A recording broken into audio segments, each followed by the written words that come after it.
Friends आज start करेंगे most important 100 question जो काफ़ी इम्पोर्टेंट है और पिछले एग्ज़ाम में आए भी हुए हैं। तो ऐसे ही क्वेश्चन आएंगे, इसके हिसाब से आप तैयारी कर सकते हो भाई, इस हिसाब से आपको प्रश्न वहाँ मिलेंगे। तो पहला क्वेश्चन मैं ले रहा हूँ वास्तविक संख्याओं में से। देखो यहाँ से ये दो संख्याओं का गुणनफल दे रखा है 12,960 तथा में से दे रखा है 18। तो एलसीएम ज्ञात करना है।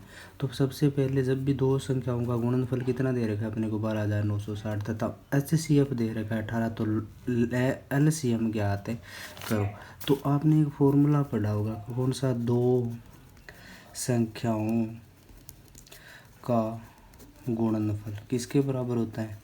गुणनफल बराबर होता है एचसीएफ गुणा में एलसीएम।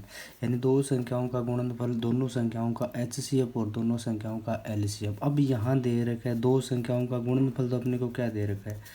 दो संख्याओं का गुणनफल कितना दे रखा है? 12,960। एचसीएफ कितना दे रखा है? एचसीएफ दे रखा है अपने को इसका 18। तो निकालना क्या है? एलसीएम निकालो। एलसीएम निकालना है तो यहाँ से अपने को एलसीएम चाहिए। तो अब देखो इस फॉर्मूले में रखेंगे तो दो संख्याओं का गुणनफल की जगह रख लिया 12,960, एचसीएफ की जगह 18 रख लिया, गुणा में क्या है? एलसीएम। तो एलसीएम का मान यहाँ से क्या आएगा? ये 18 इधर गुणा में इधर बट्टे में 12,960 बट्टे 18। इसको काट दो 2 से, 9 दूनी 18, 6 दूनी 4 दूनी 8, 8 दूनी 16 और 0। फिर देखो ये कटेगा किससे? 4 से। तो इसका आंसर इस अगर 9 से काटोगे तो 9 7 63, फिर 1 आया 9 दूनी 18 और फिर 0, यानी एलसीएम कितना आ गया? 720। एलसीएम कितना आ गया? 720। तो ऐसा क्वेश्चन हर बार एग्जाम में पूछा जाता है, ये काफ़ी इंपॉर्टेंट है भाई। ये फॉर्मूला याद रखना भाई, दो संख्याओं का गुणनफल एचसीएफ गुणा में एलसीएम होता है। उसके बाद में इसका दूसरा क्वेश्चन है परिमेय संख्या दे रखी है 13/3125 का दशमलव प्रसार शांत है या अशांतावर्ती, बिना विभाजन प्रक्रिया का उपयोग कर ज्ञात कीजिए। तो दूसरा क्वेश्चन भी काफ़ी इंपॉर्टेंट है। प्रश्नावली कौन सी में से? 1.4 में से ऐसा क्वेश्चन आता है। तो मैंने जब दशमलव प्रसार करवाया था तो बताया था भाई, दशमलव प्रसार कौन से रूप का होता है? दूसरा दशमलव प्रसार, एक तो होता है शांत और दूसरा कौन सा होता है? अशांत।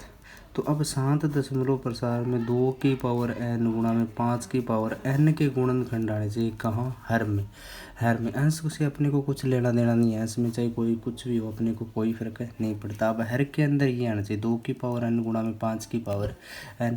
तो अब देखो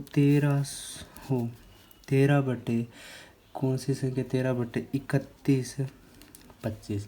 इसका दशमलव प्रसार किस रूप का है? तो देखो 31-25 के अगर मैं गुणनखंड करूँगा 31 और 25, तो पहले भाग किसका जाएगा? 5 का। 5 का 5 का भाग देंगे तो इसमें आएगा, यहाँ से 5 का भाग देंगे तो इसमें आएगा 6 5 30 बचा 1, 5 दूनी 625। फिर 5 का जाएगा कितना आएगा? 125। फिर 5 का जाएगा कितना आएगा? 25। फिर अगर मैं 5 का लगाऊंगा कितना आएगा? 5। फिर 5 का लगाया कितना आएगा? 1। अब हर के अंदर देखो 2 4 और 5, हर के अंदर क्या आ रही है? 2 5 की घात n। तो दशमलव प्रसार या तो 2 की घात n गुणा में 5 की घात n, तो दशमलव प्रसार कौन सा होता है? शांत। तो दूसरा अगर केवल 2 की घात n तो भी दशमलव प्रसार कौन सा होता है? शांत। तीसरा अगर 5 की घात n तो भी दशमलव प्रसार कौन सा होता है? शांत। तो 3125 13/5 की घात कितनी होगी? 5। यहाँ हर के अंदर देखो 5 की घात n आ रही है, तो दशमलव प्रसार अपना कौन सा होगा?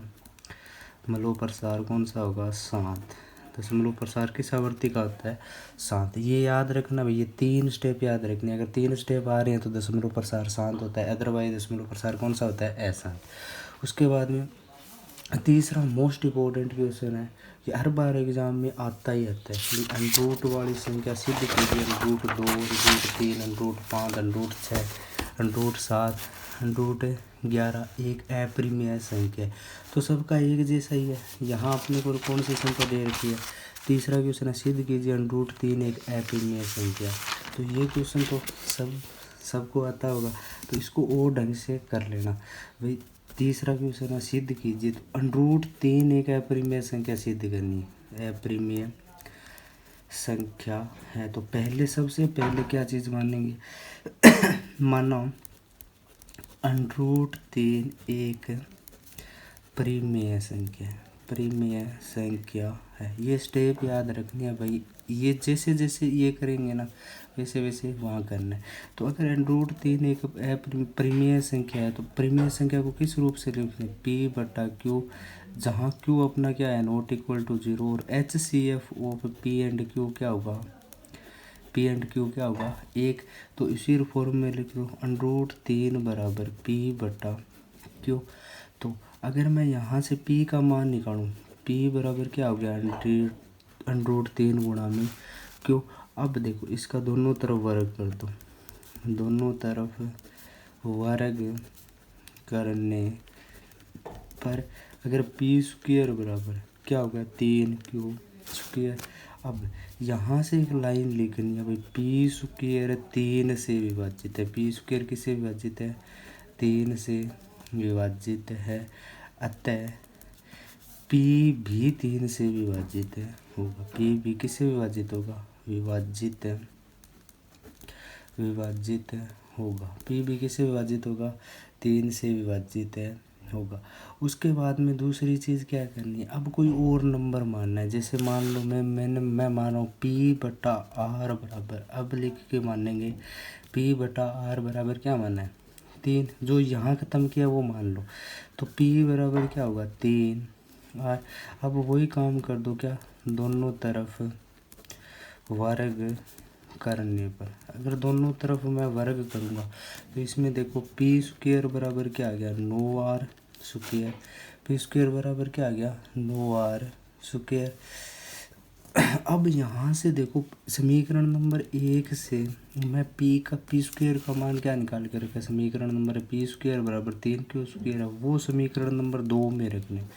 तो समीकरण 1 से 3Q² बराबर यहाँ रख दूंगा P², तो 3Q² बराबर हो गया 9R²। 1 3 ये कटा, तो Q² भी बराबर क्या आ गया? 3R²। तो वही सेम लाइन। अब Q² 3 से विभाजित है, 3 से विभाजित है। अतः Q भी किससे विभाजित होगा? B 3 से विभाजित होगा। यहाँ से ये लाइन लिख दी। अब अतः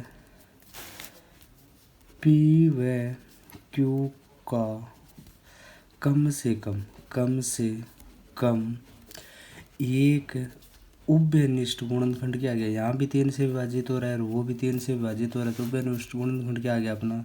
3। उभयनिष्ठ गुणनखंड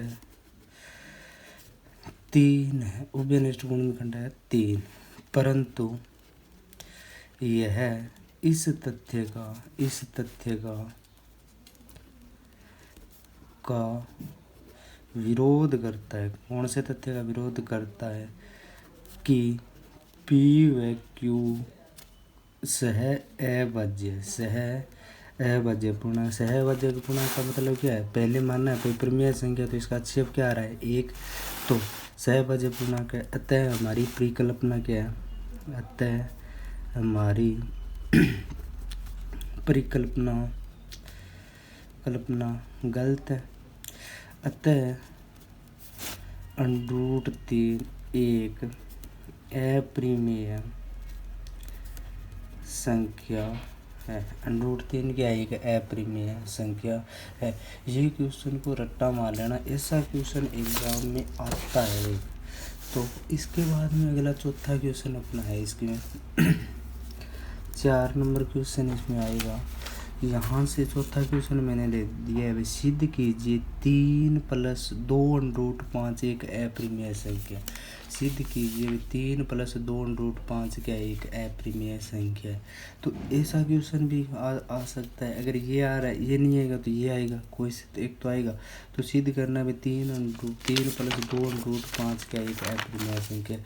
तो पहले तो मानना 3 + 2√5 एक परिमेय संख्या, यही है परिमेय संख्या है। अगर 3 + 2√5 अगर परिमेय संख्या है तो वही पहले क्वेश्चन में किया था, 3 + 2√5 बराबर किसके है, p/q। अब यहाँ से 3 इधर भेज देंगे और √2 को क्या भेज देंगे। तो पहले अगर मैं 3 को भेजूँगा तो 2√5 बराबर क्या हो गया, p/q - 3। अब यहाँ से लय से लेंगे तो इसको हल करेंगे तो देखो लय से इसके बटे में कुछ नहीं है, एक आ रहा है, p - 3q बटे क्या हो गया, q। अब ये 2 गुना में इधर भेजूँ तो p - 3q बटे 2q बराबर क्या आ गया अपना √5। ये 2 इधर था, इधर बट्टे में भेज दिया तो क्या है, इसके गुणे में आ गया। अब देखो अगर मान लो ये एक परिमेय संख्या तो p व q क्या है, एक पूर्णांक ही तो है, क्या एक है पूर्णांक, और p और q का HCF क्या था, 1। तो अब इस समीकरण में अगर ध्यान से देखें p पूर्णांक है, q पूर्णांक है, 3 भी पूर्णांक है और 2 भी पूर्णांक है। अतः p - 3q बटे 2q क्या एक परिमेय संख्या, एक है परिमेय संख्या है। p - 3q बटा 2q क्या एक परिमेय संख्या है। अब अर्थात अगर ये अपनी परिमेय संख्या p - 3q बटा 2q बराबर किसके है, √5 के, तो अर्थात ये अगर परिमेय संख्या तो ये भी क्या एक है परिमेय संख्या, अर्थात √5 भी क्या एक है, भी एक परिमेय संख्या है। √5 भी क्या एक परिमेय संख्या है या होगी, परिमेय संख्या होगी। परंतु √5 एक परिमेय संख्या है। √5 भी अपनी क्या है, एक परिमेय संख्या तो है नहीं। √5 कौन सी संख्या है, एक अपरिमेय संख्या। अतः 3 + 2√3 क्या है, 5 एक अपरिमेय संख्या है। 3 + 2√5 क्या है, अपनी एक अपरिमेय संख्या। ऐसा क्वेश्चन भी आ सकता है, तो इसको थोड़ा ध्यान से देख लेना। उसके बाद में परिमेय संख्या का 83/2 की घात 5 और 5 की घात 3 का दशमलव प्रसार लिखना है। तो इसमें थोड़ा क्वेश्चन में यहाँ 2 की घात 2 है, 2 की घात 2, 83/2 की घात 2 और 5 की घात 3 का दशमलव प्रसार लिखना है। ठीक है, तो अगर मान लो पहले तो देखो 5वां क्वेश्चन 83/2 की घात 2 गुणा में 5 की घात 3। अब देखो हर के अंदर देखना है 2 की घात n गुणा में 5 की घात n है, तो इसका दशमलव प्रसार किस रूप का होता है, 7 दशमलव प्रसार। ये सिखाया पहले क्वेश्चन किया था ऐसा। अब अगर इसका दशमलव प्रसार लिखना तो इसको हल कर लेते हैं। 83 2 की घात 2 का मतलब क्या है 4, 5 की घात 3 का मतलब क्या है 125, 83/600। अब किस में 83 में 600 का भाग देना है, 83 में किसका भाग देंगे 600 नहीं 83 25 500 आएगा यहाँ 500, 83 में किसका भाग देना है 500 का। तो पहले अगर 500 का नहीं जाएगा पॉइंट लगाएंगे, कितना 500 एक कम 500 बचेगा कितना 0 3, यहाँ से बच गया 3, फिर नहीं जा रहा 0 उतार लेंगे 6 5 30, तो यहाँ आएगा 3000, कितना 3000, फिर इसमें घटाएंगे तो कितना बचेगा 300, फिर नहीं जा रहा 0 तो अब 5 का 30, तो यहाँ इसका दशमलव प्रसार क्या आ गया शेषफल 0, तो इसका दशमलव प्रसार क्या आ गया दशमलव प्रसार 83 2 की घात 2 गुणा में 5 की घात 3 बराबर क्या आएगा 0.166 0.166। तो दशमलव प्रसार भी अपने से पूछ सकता है, तो इसको भी आप उसके बाद में ये जो छोटे छोटे क्वेश्चन है जैसे दशमलव प्रसार पूछ लिया या लेस एम एस है पूछ लिया, ये 1 नंबर में क्वेश्चन आते हैं ऐसे। उसके बाद में अगला अपना नेक्स्ट क्वेश्चन है इसका अभाज्य गुणनखंड विधि द्वारा 96 और 404 का HCF व LCM ज्ञात करना है। तो छठा 7वां क्वेश्चन है पहला अंक दे रखा है 96 और 404, ज्ञात क्या करना है HCF और LCM किस विधि से अभाज्य गुणनखंड विधि। तो अभाज्य गुणनखंड विधि से पहले अगर 96 का अभाज्य गुणनखंड करूँगा तो सबसे पहले भाग किसका जाएगा 2 का क्या आएगा 48, फिर 2 का जाएगा 24, फिर 2 का जाएगा 12, फिर 2 का जाएगा 6, फिर 2 का जाएगा 3 और लास्ट में किसका जाएगा 1 का।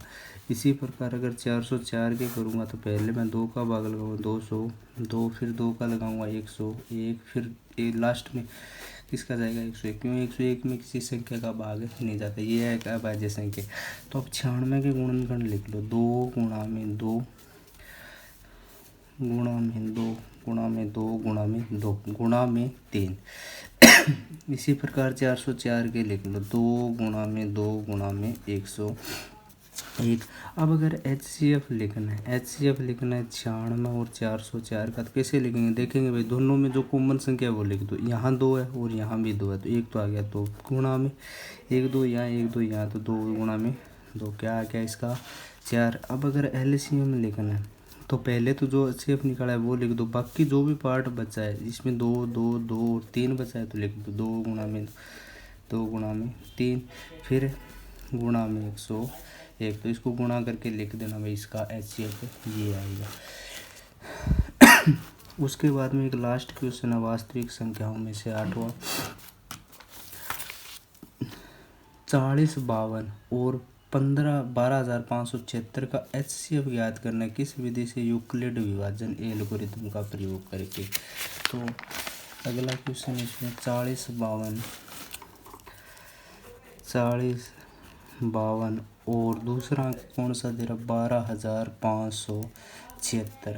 अब यहाँ से देखो ये 12,576 से बड़ा है कौन सा 40 52, तो यूक्लिड विभाजन प्रमेय क्या कहते हैं ए बराबर बी क्यू प्लस आर, ए बराबर क्या होता है बी क्यू प्लस आर। अब अगर ये अंक बड़ा है तो पहले ए का मान क्या होगा 12,576 और बी का मान क्या होगा 40 52। तो अगर ये बड़ा है तो पहले देखो 12,576 बराबर 40 52। अब 12,576 में यहाँ भाग दे लो, 12,576 में किसका भाग देंगे 40 52, लगभग 4 तिया 12 3 पर जाएगा, 3 पर जाएगा तो यहाँ कितना आएगा 12,156, ठीक है गुणा में 3, तो इसको घटाएंगे तो क्या बचेगा 420 प्लस में 420, फिर ये बनेगा और बी क्या बनेगा ये, एक स्टेप टफ रहेगा उसके बाद में थोड़ा इजी हो जाएगा। तो 4,025, अब देखो यहाँ 420 लगभग कितने में जाएगा, यहाँ 4,000 है 9 चौका 36, 10 करेंगे तो ज़्यादा हो जाएगा, किस में जाएगा 9। अब इसका शेषफल क्या बचेगा यहाँ से 272।